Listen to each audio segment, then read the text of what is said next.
నువ్వు ఎందుకు సంతోషంగా ఉన్నావో నాకు తెలుసులే అని కేదార్ అంటే, నేను డైలీ ఇలాగే ఉంటాను అని ధాత్రి అంటుంది. అరే! నువ్వు నిజంగా అయితే అందుకు సంతోషంగా లేవా? ఇంకా నువ్వు అందుకే సంతోషంగా ఉన్నావని చెప్పి మీ చెల్లి నా చేత కాఫీ పంపిస్తే నేను తీసుకువచ్చాను చూడు. అయితే నిన్ను నిషి అక్క అని పిలిచినందుకు నీకు ఏమాత్రం సంతోషం లేదన్నమాట. ఇప్పుడు నిషి తయారు చేసిన ఈ కాఫీ కూడా నీకు అవసరం లేదన్నమాట అని కేదార్ అంటే, ఏ కేదార్ కేదార్ ఆగు. ఏంటి నా చెల్లి నిషి నా కోసం కాఫీ పంపించిందా? ఇలా ఇవ్వు అని ధాత్రి తాగి అబ్బా! ఎంత బాగుందో అని ధాత్రి పొగుడుతూ ఉంటుంది. ఓసి దుర్మార్గురాలా! నీ చెల్లి మీద ఉన్న ప్రేమతో నేను పెట్టిన కాఫీని కూడా నువ్వు గుర్తుపట్టలేకపోయావే అని కేదార్ అంటాడు. ఏంటి నా చెల్లి పెట్టలేదా అని ధాత్రి అంటుంది. నీ ముఖంలో ఈ సంతోషం కోసం నేను ఒక చిన్న అబద్ధం చెప్పాను అంతేనని కేదార్ అంటే, ఏంటి కేదార్ ఇలాంటి వాటిల్లో ఎవరైనా అబద్ధం చెప్తారా అని ధాత్రి అంటే, అంటే నాకంటే నీకు నీ చెల్లె ఇష్టం ఎక్కువనమాట అని కేదార్ అంటాడు. అయినా భర్తకి చెల్లికి పోలిక చెప్తావు ఏంటి కేదార్? ఆఫ్‌కోర్స్ నాకు హస్బెండ్ కంటే చెల్లె ఎక్కువ ఇష్టం అనుకో అని ధాత్రి అనడంతో, ధాత్రి నిన్ను కొట్టేస్తానని కేదార్ చెయ్యి ఎత్తుతూ ఉంటే ధాత్రి గాయమైన చేతిని అడ్డుపెట్టి నాకు దెబ్బ తగిలింది, నొప్పెడుతుంది, వద్దు వద్దు అని చెప్తూ ఉంటుంది. నీ గాయమైన చేతిని అడ్డు పెట్టావు కాబట్టి బ్రతికిపోయావని కేదార్ అంటాడు. అయినా ఇప్పుడు నేను అలిగాను, నీ చెల్లె ఇష్టమని చెప్తున్నావు కదా అని కేదార్ అంటే, అయ్యో కేదార్ నేను నిజంగానే చెప్తున్నా, మీ ఇద్దరికి పోలిక ఏంటి? చెల్లి చెల్లె, హస్బెండ్ హస్బెండే. నాకు ఇద్దరు ఒకటే కేదార్ సారీ అని ధాత్రి చెప్తుంటే, అంటే నేను ఇన్నేళ్ల నుంచి ప్రేమించిన నీ చెల్లి ఒక్కరోజు ప్రేమిస్తున్నానని చెప్పినా కూడా రెండు ఒకటైపోయాయి అంతేలే, తరతరాలుగా మా మగాళ్ళకి ఇలా అన్యాయం జరుగుతూనే ఉంది అని కేదార్ అంటే, కేదార్ నేను చాలా సంతోషంగా ఉన్నాను, నా మూడ్ పాడు చేయకు అని ధాత్రి అంటుంది. ఇదంతా నిషి మారిపోయినందుకే కదా అని కేదార్ అంటే, అవును నా చెల్లి ఇంత త్వరగా మారిపోతుంది, నాపై ప్రేమ చూపిస్తుందని నేను అస్సలు అనుకోలేదు. మరి నేను ఎంజాయ్ చేయాలి కదా అని ధాత్రి అంటుంది. కానీ నిషి ప్రేమ చూపిస్తాననింది కదా, నాకు ఎక్కడో తేడా కొడుతోంది. అసలు ఇదంతా నిజమేనా అనిపిస్తూ ఉంది అని కేదార్ అంటాడు. అప్పుడే నిషి, వదిన, అక్క అందరూ టిఫిన్‌కి రండి అని కేకలు పెడుతూ ఉంటుంది. ఏంటి నా చెవులు సరిగ్గా పనిచేయటం లేదా? నిన్ను అక్క అని నిషి పిలుస్తోంది అని కేదార్ మళ్ళీ జోకులు వేస్తూ ఉంటే, అయ్యో! కేదార్ నిజంగానే నన్ను అక్క అని పిలిచింది. పద వెళ్దాం అని కిందికి వస్తారు. అదేంటి నిషి ఇంకా నేను హాల్లోకి రాలేదు. అప్పుడే టిఫిన్ అంతా రెడీ అయిపోయిందేంటి అని ధాత్రి అడగటంతో, నీకు చేతులు బాగోలేవు కదా! మళ్ళీ నువ్వే ఎక్కడ టిఫిన్ చేస్తావో అని నేను ముందుగానే మొత్తం అరేంజ్ చేయించాను అని నిషి చెప్తుంది. హమ్మయ్య! బతికించావు నిషి. లేకపోతే నేనే ఎక్కడ తయారు చేశానని చెప్తావోనని నేను భయపడిపోయాను. తినడానికి కష్టం కదా అని కేదార్ జోకులు వేస్తూ ఉంటాడు. అందరూ నవ్వుతూ ఉంటే, అబ్బా! ఊరుకోండి బావ, పొద్దున్నే నా మీద జోకులు వేస్తున్నారేంటి? కూర్చోండి నేను వడ్డిస్తానని నిషి వడ్డిస్తూ ఉంటే, వైజయంతి షాకింగ్‌గా, కోపంగా చూస్తూ ఉంటుంది. అప్పుడే యువరాజు అబ్బా! తల పట్టేసిందేంటి అని అనుకుంటూ మెట్లు దిగి వస్తూ ఉంటే, అమ్మా! అని వైజయంతి చూస్తూ ఉంటుంది. గుడ్ మార్నింగ్ అక్క అని యువరాజ్ చెప్పడంతో, ఏంటి నీకిప్పుడు తెల్లవారిందా? రాత్రి నువ్వేం చేశావో నీకు అర్థమవుతోందా? అని కౌశికి నిలదీస్తూ ఉంటుంది. అంటే అక్క అది కాదు, నా కారు పంచర్ అయిపోయింది. సోనీ లిఫ్ట్ ఇచ్చింది. అనుకోకుండా అలా జరిగిపోయింది. ఏది నేను కావాలని చేయలేదు అని యువరాజ్ చెప్తాడు. అసలు రాత్రి జరిగిన దానికి నిషి ఎంత బాధపడిందో నువ్వు కూడా చూసి ఉంటే నువ్వు చాలా బాధపడి ఉండే వాడివి. జీవితంలో మర్చిపోయే వాడివే కాదు యువరాజు. నువ్వేదైనా చెప్పాలనుకుంటే నిషికి సారీ చెప్పు. నిషిని ఒప్పించు అని ధాత్రి అంటుంది. అప్పుడు యువరాజు నిషి దగ్గరికి వచ్చి, సారీ నిషి, అనుకోకుండా జరిగిపోయింది. ఏది కావాలని చేయలేదు. ఇందులో నా తప్పు లేదు. సోనీ తప్పు కూడా లేదు అని యువరాజ్ చెప్తే, సరే వచ్చి కూర్చొని తిను అని నిషి వడ్డిస్తూ ఉంటుంది. అక్క నీకు దోశలోకి కుర్మా అంటే ఇష్టం కదా, తినక్క నీకోసమే చేశానని నిషి వడ్డిస్తూ ఉంటే, అసలు ఇక్కడ ఏం జరుగుతోంది అని యువరాజ్ షాకింగ్గా చూస్తూ ఉంటాడు. అబ్బా నిషి చాలా సూపర్గా చేశావు అని ధాత్రి తింటూ ఉంటుంది. చిచి దీంట్లో ఉప్పు లేదు, కారం లేదు, మీరెలా తింటున్నారని యువరాజ్ అంటే, వాళ్ళు తిన్న వాటిల్లో అన్నీ ఉన్నాయి యువరాజు, నీకు మాత్రమే అలా లేకుండా చేశాను.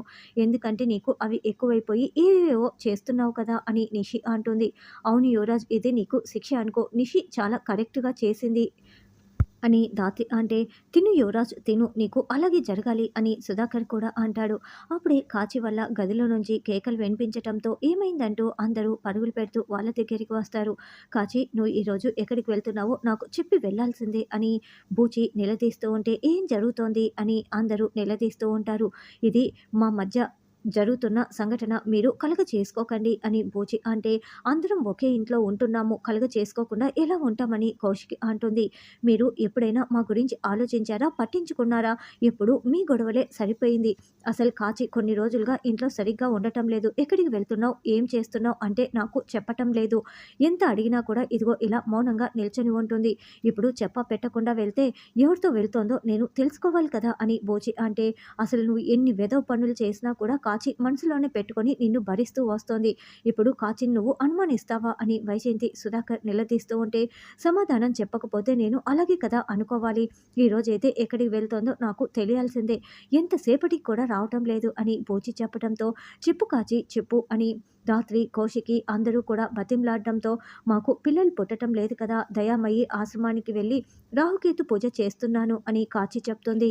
ఈ విషయం చెప్తే సరిపోతుంది కదా అని కౌశికి అంటే, అంటే ఈ విషయం మళ్ళీ బూచికి తెలిస్తే బాధపడతాడని నేను చెప్పలేదు అని కాచి అంటుంది. సరే ఈ రోజు నుంచి నేనే నిన్ను వదిలేస్తాను. పద కాచి, నేనేం బాధపడను అని బూచి అంటే, ఈ రోజుతో పూజ పూర్తయిపోతుంది. 1 మంత్ నుంచి చేస్తున్నాను. పర్వాలేదు, ఈరోజు నేనే వెళ్ళి వచ్చేస్తానని కాచి వెళ్ళిపోతుంది. ఖచ్చితంగా యాదమ్మ ఉచ్చులో ఇరుక్కొని ఉంటుంది. డ్రగ్స్ అమ్మటానికి వెళ్తుందా ఏంటి అని కేదార్ అంటే, అవును, ఆల్రెడీ ఇరుక్కుపోయింది చేతిలో ఆ బ్యాగు. కంగారు, నువ్వు గమనించావా కేదార్? యాదమ్మ నుంచి మనం కాచిని కాపాడుకోవాలి పద అని ధాత్రి చెప్తుంది. రమ్య చెప్పిన లొకేషన్ ఆధారంగా కాచిని ధాత్రి కేదార్ ఫాలో అవుతూ ఉంటారు. ఇప్పుడు ఈ లెఫ్ట్‌కి వెళ్తేనేమో సిటీ ఔట్‌స్కర్ట్స్ వస్తాయి. రైట్‌కి వెళ్తేనేమో మన ఆఫీస్ వస్తుంది. మరి కాచి ఏంటి సిటీ ఔట్‌స్కర్ట్స్‌కి వెళ్ళకుండా మన ఆఫీస్ రూట్‌లో వెళ్తోంది అని ధాత్రి, ఏం జరుగుతుందో అర్థం కావటం లేదు కేదార్ అని అంటే, అదే నాకు అర్థం కావటం లేదు అని కేదార్ అంటాడు. అప్పుడే కాచి స్కూటీని ఒక కారు వచ్చి అడ్డుకోవటంతో అందులో నుండి ఇద్దరు రౌడీలను చూసి కాచి చాలా టెన్షన్ పడుతూ ఉంటుంది. ఎవరు వాళ్ళు, కాచితో ఏం మాట్లాడుతున్నారు అని కేదార్ అంటే, కాచి బాడీ లాంగ్వేజ్ చూసావా, వాళ్ళని చూసి భయపడుతోంది, పద మనం కాపాడాలి అని ధాత్రి చెప్తుంది. ఏయ్ ఏంటి మా మాట వినకుండా పోలీస్ స్టేషన్కి వెళ్దాం అనుకుంటున్నావా? మా చేతిలో చస్తావు, జాగ్రత్త. మర్యాదగా మేము చెప్పినట్లు ఎక్కడ ఇవ్వాలో అక్కడ ఇచ్చేసే ఈ బ్యాగునని రౌడీలు బెదిరిస్తూ ఉంటే, నేను అన్నింటికి తెగించే వచ్చాను. మీరు చేస్తున్నది తప్పు. నేను పోలీస్ స్టేషన్‌కే వెళ్తాను అని కాచి అంటుంది. అయితే నిన్ను చంపేస్తాం రేయ్, చంపేద్దాం రారా అని రౌడీ చెప్పడంతో వాళ్ళ నుండి కాచి పరుగులు పెడుతూ ఉంటుంది. రేయ్ ఇది ఈరోజు చావాల్సిందే అని పరుగులు పెడుతూ ఉంటే అప్పుడే ధాత్రి కేదార్ అడ్డు వస్తారు.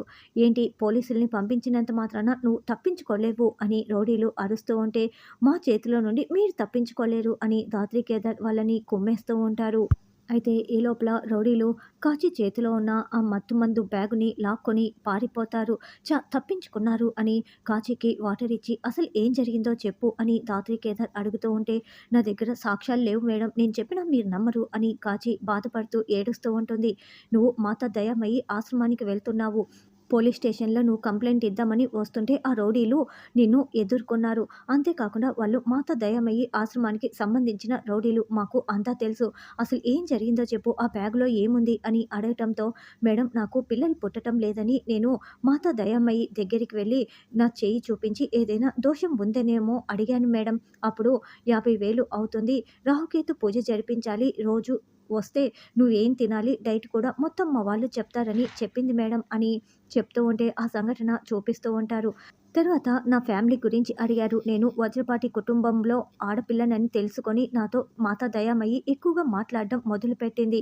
తర్వాత ఒకరోజు నన్ను పిలిచి, వేరే ఆడమనిషికి డబ్బులు అవసరమయ్యాయి, తన దగ్గర ఉన్న బంగారు నగలు నువ్వు కొనుక్కొని డబ్బులు ఇస్తావా, వేరే వాళ్ళని ఎవరినైనా అడగచ్చు, కానీ నువ్వు మంచి దానిలో ఉన్నావని నిన్ను అడుగుతున్నాను, సహాయం చేస్తావా అని అడగటంతో అలాగేనని డబ్బులు ఇచ్చి ఆ బంగారు నగలు తీసుకున్నాను. ఆ నగల్ని ఇంటికి తీసుకొచ్చి, ఇంత కాస్త డబ్బులకి ఇన్ని బంగారు నగలు వచ్చాయి, నాకు చాలా అదృష్టం పట్టుకుంది అని కాచి వాటిని చూసుకుంటూ చాలా సంతోషపడుతూ ఉంటుంది. కాచి డోర్ తెరువు అని అప్పుడే బూచి పిలవటంతో, అమ్మో నేను మాతా దయామయ్యి ఆశ్రమానికి పిల్లలు పుట్టడం కోసం వెళ్తున్నానని తెలిస్తే బూచి బాధపడతాడు. ఈ నగలు కూడా అప్పుడే చూపించటం ఎందుకు అని వాటిని మూట కట్టి కప్బోర్డ్‌లో దాచిపెట్టి ఉంటుంది. ఇది మేడం జరిగింది అని కాచి చెప్పటంతో, అంత తక్కువ డబ్బులకి నాకెందుకు అమ్ముతున్నారు, బయట అమ్మినా కూడా మంచి డబ్బులు వస్తాయి కదా అని నువ్వు అడగలేదా అని ధాత్రి అంటుంది. అంత తెలివే ఉంటే నేనెందుకు మేడం ఇలా ఇరుక్కుపోతాను? మాతా దయామయి అని నేను భ్రమలో పూర్తిగా నమ్మేశాను. తర్వాత ఒకరోజు మళ్ళీ నేను ఆశ్రమానికి వెళ్ళాను. అప్పుడు నాకు మత్తుమందు ఇచ్చి అమ్మమని బ్లాక్‌మెయిల్ చేసింది.